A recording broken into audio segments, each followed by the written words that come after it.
নমস্কার। চাঁদনি চ্যানেলে আপনাদের স্বাগত জানাই। আজ আপনারা শুনছেন একটি অসাধারণ গল্প, রাজ মুকুট।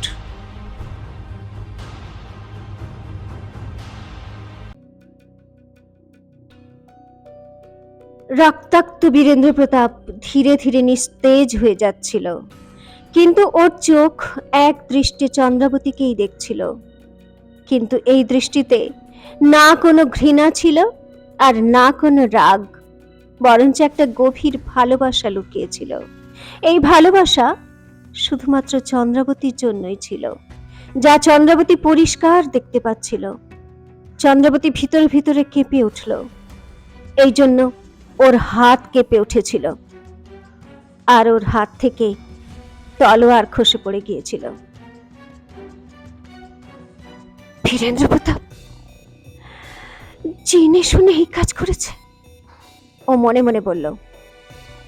ও খুব সহজেই আমার এই আঘাতের জবাব দিতে পারত, কিন্তু তা করেনি। ও আমাকে পরীক্ষা করছিল আমি আমি সত্যি ওর প্রাণ নিতে পারি কিনা। চন্দ্রাবতী অস্থির হয়ে উঠল। এদিকে সবিতা আর অন্যান্য দাসীরা রাজমাতা গার্গীর জ্ঞান ফেরাতে ব্যস্ত ছিল। যমুনা বীরেন্দ্র প্রতাপকে নিজের কোলের কাছে টেনে নিল। না মহারাজ, ও কাঁদতে কাঁদতে বলছিল, সাহস রাখুন, আমি আপনার কিচ্ছু হতে দেব না। তখনই মহলের সৈন্যরা দৌড়ে গেল, আর ওরা তাড়াতাড়ি চন্দ্রাবতীকে চারদিক থেকে ঘিরে ফেলল। সূর্যপ্রতাপও ওখানে উপস্থিত হলো। ও খুবই অবাক হয়ে চন্দ্রাবতীকে দেখছিল। এখানে যা কিছু হয়েছে তার কোনো কল্পনা ও করতেই পারেনি কখনো। মহারানী মাকে গ্রেপ্তার করো, সেনাপতি ও সৈন্যদের আদেশ দিল। মহারাজকে প্রাণে মারার চেষ্টা করেছেন উনি। সৈন্যরা দ্রুত চন্দ্রাবতীকে গ্রেপ্তার করার জন্য এগিয়ে এলো। তখনই আকাশ আর প্রভাত সিং তলোয়ার উঁচিয়ে হাওয়ায় দুলিয়ে ওদের সামনে এসে দাঁড়ালো। খবরদার, প্রভাত চিৎকার করলো, যদি মহারানী মাকে স্পর্শ করা হয়। ওদের ভয়ঙ্কর মূর্তি দেখে সেনাপতি ক্রোধে চিৎকার করলো, সৈন্যরা এক্ষুনি মেরে ফেলো এদের দুজনকে। ওর কথা শেষ হওয়ার আগেই বীরেন্দ্র প্রতাপ কাঁপা স্বরে ধীরে ধীরে বলল, না, দাঁড়াও সেনাপতি, যেতে দাও ওদেরকে এখান থেকে, আর আর চন্দ্রাবতীকে কেউ স্পর্শ করবে না। একথা বলার সঙ্গে সঙ্গে বীরেন্দ্র প্রতাপের চোখ বন্ধ হয়ে গেল, আর ওর মাথা একদিকে ঝুঁকে পড়ল। মহারাজ, যমুনা চিৎকার করলো, সৈন্যরা মহারাজকে এক্ষুনি ঘরে নিয়ে চলো, আর রাজবৈদ্যকে ডাকো। সৈন্যরা দ্রুত বীরেন্দ্র প্রতাপকে তুলে নিয়ে ঘরের দিকে এগিয়ে গেল। ফুপিয়ে ফুপিয়ে কাঁদতে থাকা যমুনা ওদের পিছনে দৌড়চ্ছিল। চন্দ্রাবতী যেন নিজেকে হারিয়ে ফেলেছিল। ও পাথরের মতো এক জায়গায় স্থির হয়ে দাঁড়িয়েছিল। মহারানী মা, সূর্যপ্রতাপ ওর কাছে গিয়ে বলল, আপনি আসুন আমার সঙ্গে, আপনার আর রাজমহলে থাকা ঠিক হবে না। কিন্তু চন্দ্রাবতী ওর দিকে না তাকিয়ে কঠিন স্বরে বলল, না কুমার, তুমি চলে যাও এখান থেকে। আমার আর তোমার সাহায্য চাই না, আমার আর কিচ্ছু চাই না। বিক্রমগড়ের এই মুকুট, এই সিংহাসন, এসবের সঙ্গে আমার আর কোনো সম্পর্ক নেই। সব কিছু শেষ হয়ে গেল। আমার উদ্দেশ্য ব্যর্থ হয়ে গেছে। চন্দ্রাবতীর কথা শেষ হওয়ার সঙ্গে সঙ্গে ওখানে একটা উঁচু গর্জন শোনা গেল। আকাশের কালো মেঘ রাজমহল গভীর অন্ধকারে ঢেকে দিল। সবাই চলে যাও এখান থেকে। চন্দ্রাবতী হঠাৎ পাগলের মতো চিৎকার করল, আমার কারোর কাছ থেকে কিচ্ছু চাই না, আমাকে আমার অবস্থায় ছেড়ে দাও। সবাই ভীত হয়ে পেছনে সরে গেল। জোরে কড়কড় শব্দে কোথায় বাজ পড়ল। বিদ্যুৎ চমকানোর সঙ্গে সঙ্গে জোরে মুষলধারে বৃষ্টি শুরু হলো। সেই বৃষ্টিতে ভিজতে ভিজতে দ্রুত পায়ে হেঁটে চন্দ্রাবতী রাজমহল থেকে বেরিয়ে গেল। সব পাহারাদার আর সৈন্যরা ওকে দেখতে থাকলো। দূরে দাঁড়িয়ে থাকা প্রভাত, আকাশ আর সোনালেরও সাহস হলো না ওকে আটকানোর। বৃষ্টি আরো জোরে শুরু হলো। থেকে থেকে বিদ্যুতের ঝলকানি আর মেঘের গর্জন পরিবেশকে আরো ভয়াবহ করে তুলল। এসব কিছু থেকে অজানা চন্দ্রাবতী অজানা কোনো পথের দিকে উদ্দেশ্যবিহীনভাবে হেঁটে চলতে লাগলো। বড় কুমার! কিছুক্ষণ পরে অচেতন রাজমাতা গার্গী নিজের ঘরে চিৎকার করে চোখ খুলল। ওখানে উপস্থিত বৈদ্য হাকিমরা দ্রুত ওকে একটা ওষুধ দিতে লাগলো। না, গার্গী ওষুধের পেয়ালা দূরে সরিয়ে দিয়ে বলল, বড় কুমার, বড় কুমার কোথায়? আমার চোখের সামনে চন্দ্রাবতী ওর প্রাণ কেড়ে নিল। বড় কুমার! একথা বলে বিছানা থেকে উঠে বীরেন্দ্র প্রতাপের ঘরের দিকে দৌড়তে লাগলো। সবিতা কিছু দাসীদের নিয়ে ওর পিছনে দৌড়লো। বড় কুমার! চিৎকার করে গার্গী বীরেন্দ্র প্রতাপের ঘরে ঢুকলো। বীরেন্দ্র প্রতাপ নিজের বিছানায় নির্জীব হয়ে পড়েছিল। ওর মাথা যমুনার কোলে ছিল। কিছু হাকিম কবিরাজ ওর চিকিৎসা করতে ব্যস্ত ছিল। কি হয়েছে বড় কুমারের? গার্গী অস্থির হয়ে বলল। যমুনা কেঁদে কেঁদে বলল, শান্ত হন রাজমাতা, কিচ্ছু হবে না মহারাজের। গার্গী চুপ করে বীরেন্দ্র প্রতাপকে দেখতে থাকলো। ওর নিঃশ্বাস খুব ধীরে ধীরে পড়ছিল। যমুনা অনবরত ওর মাথায় হাত বুলিয়ে দিচ্ছিল। কিছুক্ষণ পরে সব বৈদ্য হাকিমরা ওখান থেকে চলে যেতে লাগলো। রাজমাতা, একজন বৈদ্য গম্ভীর স্বরে বলল, ক্ষত অনেক গভীর, ক্ষত নিরাময় হতে অনেক দিন সময় লাগবে। চিকিৎসার সঙ্গে সঙ্গে মহারাজের বিশেষ খেয়াল রাখতে হবে। গার্গী হতাশ হয়ে বীরেন্দ্র প্রতাপকে এক দৃষ্টিতে দেখছিল। হে, এসব কি হয়ে গেল? দুহাত দিয়ে মাথা ধরে ও বিড়বিড় করে বলল, চন্দ্রাবতী, এরকমও ঘটতে পারে? আমি স্বপ্নেও ভাবিনি। ওর কথা শেষ হওয়ার আগেই যমুনা কঠিন স্বরে বলল, ভুল তো আপনিই করেছেন রাজমাতা। ওর ব্যাপারে সবকিছু জানা সত্ত্বেও আপনি ওকে এখানে থাকতে দিয়েছেন। ওকে তো কবেই আপনার উচ্ছেদ করে দেওয়ার কথা ছিল, তাই না? এটা শুধু আমারই ভুল নয় যমুনা, গার্গী অসহায় হয়ে বলল। বড় কুমার নিজেই চাইতো না যে চন্দ্রাবতী ওর কাছ থেকে কখনো দূরে সরে যাক। না জানি ওর মধ্যে কি এমন আছে, এত ঘৃণার মধ্যেও বড় কুমার ওকে নিজের হৃদয় থেকে বার করতেই পারেনি কখনো। যমুনা এক পলকের জন্য চুপ করে গেল। তারপর ও চাপা স্বরে বলল, আপনি ঠিকই বলেছেন। আজ মহারাজ টিকে গিয়ে চন্দ্রাবতীকে মারতে যাচ্ছিলেন, আর বড়ই সহজে মেরে ফেলতেও পারতেন উনি, কিন্তু ওকে মারার পরিবর্তে উনি নিজেকেই আহত করে ফেললেন। কিন্তু আপনি চিন্তা করবেন না রাজমাতা, এবার আপনি সবকিছু আমার উপর ছেড়ে দিন। একথা বলে যমুনার মুখ কঠিন হয়ে গেল।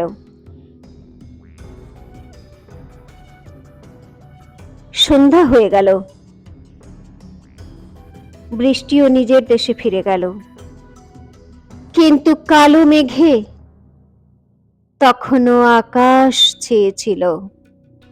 জঙ্গল থেকে অনেক ঘোড়সওয়ার রাজমহলের দিকে এগিয়ে আসছিল। এদের মধ্যে সবার প্রথমে ছিল অগ্নি সিং। ওর মুখে দুশ্চিন্তার সঙ্গে রাগ ফুটে উঠেছিল। 3 দিন কেটে গেছে। ও মনে মনে বলছিল, আর আমি চন্দ্রাবতীকে এই শর্তেই রাজমহলে যেতে দিয়েছিলাম যে ও 3 দিনের মধ্যে ফিরে আসবে, না হলে আমি আমার সঙ্গীদের নিয়ে রাজমহল আক্রমণ করব। কিন্তু এখনো পর্যন্ত না চন্দ্রাবতী ফিরে এলো, আর না ওর কোনো খবর পাওয়া গেল। তখনই কোনো একদিক থেকে একটা মেয়ের কণ্ঠস্বর শোনা গেল, অগ্নি, দাঁড়াও। অগ্নি চমকে গিয়ে দেখলো ওই মেয়েটা ঘোড়ায় চড়ে ওর দিকেই আসছিল। অগ্নি আর ওর সব সঙ্গীরা দাঁড়িয়ে পড়লো। মেয়েটা যখন কাছে এসে নিজের ঘোড়াটা দাঁড় করালো, মেয়েটাকে দেখে অগ্নি সিং চমকে উঠল। উমা, তুমি? ও অবাক হয়ে বলল, তুমি এখানে কিভাবে এলে? উমা হেসে বলল, আজ খুব তোমার কথা মনে পড়ছিল, তাই তোমার সঙ্গে দেখা করতে চলে এলাম। প্রথমে আরাবল্লীর জঙ্গলে আমাদের পুরনো ঠিকানায় গিয়েছিলাম, কিন্তু ওখানে কেউ ছিল না। আমি তো নিরাশ হয়ে ফিরেই যাচ্ছিলাম। তোমার সঙ্গে রাস্তায় দেখা হবে ভাবিনি। অগ্নি অভিমানের স্বরে বলল, ভুলটা তোমারই, তুমি না জানিয়ে চলে গেলে। আমি তোমাকে খোঁজার কত চেষ্টা করেছিলাম, তোমার তো ধারণাও নেই। উমা একটু গভীর শ্বাস নিয়ে বলল, আমি জানি প্রভাত আর আকাশ আমার খোঁজে উদয়পুর গিয়েছিল। একথা শুনে অগ্নি সিং অবাক হয়ে গেল। অর্থাৎ তুমিও ওদের উপর নজর রেখেছিলে? ও অস্থির হয়ে বলল, কিন্তু তুমি কেন ফিরে এলে না? উদয়পুরে তুমি কি করছো? উমা প্রথমে চুপ করে গেল, তারপর ধীরে ধীরে বলল, আমি উদয়পুরের দুর্গে কুমার সূর্যপ্রতাপের সঙ্গেই আছি। একথা শুনে অগ্নি সিংহের একটা ঝটকা লাগলো। ও কিছুক্ষণ উমাকে অবাক হয়ে দেখতে থাকলো, তারপর ও রেগে গিয়ে বলল, তুমি জানো তো ও আমাদের শত্রু? না অগ্নি, উমা তাড়াতাড়ি বলল, শুধু বীরেন্দ্র প্রতাপ আমাদের শত্রু। কুমার সূর্যপ্রতাপ তো তোমাকে আর মহারানীমাকে সাহায্য করতেই চায়। অগ্নি সিং কিছু বলতে পারলো না। উমা ওর কাছে এসে উদাস হয়ে বলল, তোমার ভালোবাসা তো আমি কখনোই পাবো না অগ্নি। যখন চন্দ্রাবতীর প্রতি তোমার এত ভালোবাসা দেখলাম, তখন আমি বুঝেছিলাম তুমি মুখে কিছু না বললেও চন্দ্রাবতীকে প্রাণ দিয়ে ভালোবাসো। তাই আমি মরতে চেয়েছিলাম, নদীতে ঝাঁপ দিয়ে প্রাণ ত্যাগ করতে চেয়েছিলাম, কিন্তু ভগবানের কি মায়া, সেখান থেকে তখন কুমার সূর্যপ্রতাপ যাচ্ছিলেন। উনি আমাকে বাঁচালেন আর নিজের সঙ্গে উদয়পুরে যাওয়ার জন্য আমন্ত্রণ জানালেন।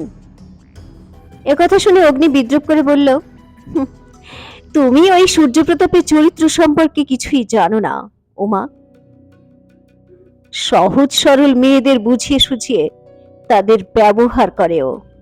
তুমি উর্বশী সম্পর্কে কিছু জানো না। আমি সব জানি অগ্নি, উমা ওর কথা থামিয়ে দিয়ে বলল, কুমার আমাকে সব বলেছে। তুমি ওকে যেমন ভাবছো ও ওই রকম নয়। ও নিজেই বীরেন্দ্র প্রতাপ আর রাজমাতার প্রতি অসন্তুষ্ট হয়ে আছে। ও তো চিরকালের জন্য বিক্রমগড় ছেড়ে চলে যেতে চেয়েছিল। আমি ওকে বুঝিয়ে সুঝিয়ে বীরেন্দ্র প্রতাপকে সিংহাসনোচ্যুত করার জন্য মহারানীমাকে সাহায্য করতে পাঠিয়েছিলাম। ও তো এখন 4 দিন ধরে এই রাজমহলেই আছে। একথা বলতে বলতে ও হঠাৎ থেমে গেল, কারণ রাজমহলের দিক থেকে একজন ঘোড়সওয়ার ওদের দিকেই দৌড়ে আসছিল। আরে, উমা খুশিতে বলে উঠল, এ তো কুমার সূর্যপ্রতাপ। অগ্নিসিং চমকে তাকিয়ে দেখলো যে সত্যি রাজকুমার সূর্যপ্রতাপ এদিকেই ছুটে আসছে, আর ও একাই ছিল।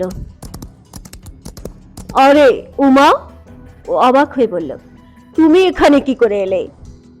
আর অগ্নিসিং, তুমি হয়তো মহারানীমার খোঁজে রাজমহলে যাচ্ছ। অগ্নি কোনো জবাব দেওয়ার আগেই উমা হেসে বলল, আপনি যখন উদয়পুর ছেড়ে রাজমহলে চলে এলেন, আমার আর ওখানে একা একা ভালো লাগছিল না, তাই আজ অগ্নির সঙ্গে দেখা করতে চলে এসেছিলাম। কিন্তু কুমার, আপনি এখানে এভাবে একা কেন? কি হয়েছে? সূর্যপ্রতাপ দুঃখের স্বরে বলল, তুমি ভালোই করেছো মা, উদয়পুরের দুর্গ থেকে চলে এসেছো। আমাদের ওখানে থাকা এখন বিপদের ঝুঁকি নেওয়া হবে। আমি তো নিজেই তোমাকে আনতে উদয়পুর যাচ্ছিলাম। আর অগ্নি, তুমি রাজমহলে যেও না, না হলে বীরেন্দ্র প্রতাপের সৈন্যরা তোমাকে মেরে ফেলবে। ও তোমার অপেক্ষায় আছে। তাছাড়াও মহারানীমা রাজমহলে নেই। সুমন্তের মৃত্যুতে উনি খুব ব্যথিত, আর উনি বীরেন্দ্র প্রতাপকে মেরে ফেলার চেষ্টা করেছেন। এ কথার সঙ্গে সূর্যপ্রতাপ সব ঘটনা অগ্নিসিংকে শোনালো। অগ্নি অস্থির হয়ে উঠল। সুমন্তের মৃত্যু? ও মনে মনে বলল, অর্থাৎ ও আমার মায়ের হত্যার প্রমাণ পেয়ে গিয়েছিল। কিন্তু চন্দ্রাবতী বীরেন্দ্র প্রতাপকে মেরে ফেলতে কেন চাইল? ও তো ওকে সবসময় বাঁচিয়ে রাখতে চেয়েছিল। ওকে সত্যি সুমন্তের মৃত্যুর রাগ সহ্য করতে পারলো না, নাকি ও এইসব কিছু আমার জন্য করেছে? ও এইসব ভাবছিল, তখনই সূর্যপ্রতাপ ওকে বলল, রাজমাতা সৈন্য পাহারায় বসিয়ে দিয়েছে, এখন ওখানে যাওয়া অসম্ভব। আমিও সুযোগ বুঝে ওখান থেকে পালিয়ে এসেছি। কিন্তু তোমার দুজন সঙ্গী প্রভাত আর আকাশের সঙ্গে সঙ্গে মহারানীমার কিন্নর সোনালকেও ওই কাল কুঠুরিতে বন্ধ করে দেওয়া হয়েছে। একথা শুনে উমা আর অগ্নি দুজনেই চিন্তিত হয়ে পড়ল। অগ্নি তো রেগে গিয়ে বলল, আমার নিজের প্রাণের কোনো ভয় নেই সূর্যপ্রতাপ, কিন্তু আমি আমার সাথীদের ছাড়িয়েই আনব। আমি এই মুহূর্তেই রাজমহলে যাব, আক্রমণ করব। না অগ্নি, ওকে দ্রুত থামিয়ে দিয়ে বলল, হঠকারিতায় বোকামি করে বসো না। তাছাড়াও প্রভাত সিং খুবই চতুর। ও জানে কালকুঠুরিতে একটা গুপ্ত সুড়ঙ্গ আছে। ওরা নিশ্চয়ই সুযোগ বুঝে কালকুঠুরি থেকে পালিয়ে যাবে। আমাদের এখন মহারানীমাকে খোঁজা উচিত। অগ্নিরও প্রভাত সিং এর যোগ্যতায় সন্দেহ ছিল না। সূর্যপ্রতাপের এই যুক্তি ওর ঠিক মনে হলো। সত্যি চন্দ্রাবতীকে খুঁজে পাওয়াটা এখন খুবই দরকার। এরপর ওরা সবাই মিলে চন্দ্রাবতীর খোঁজে বেরিয়ে পড়ল। গভীর রাত পর্যন্ত ওরা সবাই একসঙ্গে বিক্রমগড়ের কোনায় কোনায় খুঁজল, কিন্তু কোথাও চন্দ্রাবতীর কোনো চিহ্ন পাওয়া গেল না। যখন সকালের আলো ফুটল, তখন অগ্নিসিং নিরাশ হয়ে বলল, আমাদের এখন নিজেদের আস্তানায় ফিরে যেতে হবে। আজ রাতে আমরা আবার চেষ্টা করব। ওরা সবাই আবার জঙ্গলের দিকে রওনা হলো। উমা আর সূর্যপ্রতাপও ওর সঙ্গেই ছিল। কিন্তু ওরা যেই জঙ্গলে ঢুকলো, অগ্নিসিং এর ঘোড়া কেঁপে দাঁড়িয়ে পড়ল। অগ্নিসিং সতর্ক হয়ে সবাইকে থামার ইশারা করলো, আর নিজের তলোয়ার বার করে নিয়ে ফিসফিস করে বলল, মনে হচ্ছে আশেপাশে কোনো বিপদ আছে, সাবধান হও তোমরা। সবাই দ্রুত নিজের নিজের তলোয়ার বার করে নাও। অগ্নি নিঃশব্দে ঘোড়া থেকে নেমে এদিক ওদিক দেখে পা টিপে টিপে এগিয়ে গেল। হঠাৎ চমকে দাঁড়িয়ে পড়ল। কিছুটা দূরে একটা পাথরের ঢিবির উপর একজন মহিলা অচেতন হয়ে পড়েছিল। চন্দ্রাবতী! অগ্নিসিং অবাক হয়ে ওর কাছে দৌড়ে গেল। তো চন্দ্রাবতী জঙ্গলে এই অবস্থায় কিভাবে পৌঁছলো? ওদিকে রাজমহলে বীরেন্দ্র প্রতাপ, রাজমাতা আর গার্গী কি পদক্ষেপ নিতে চলেছে? এই পরিবর্তিত সম্পর্কের কি পরিণতি হতে চলেছে জানার জন্য শুনতে থাকুন রাজ মুকুট, এক ঐতিহাসিক প্রতিশোধ, শুধুমাত্র চাঁদনির সঙ্গে, চাঁদনি চ্যানেলে।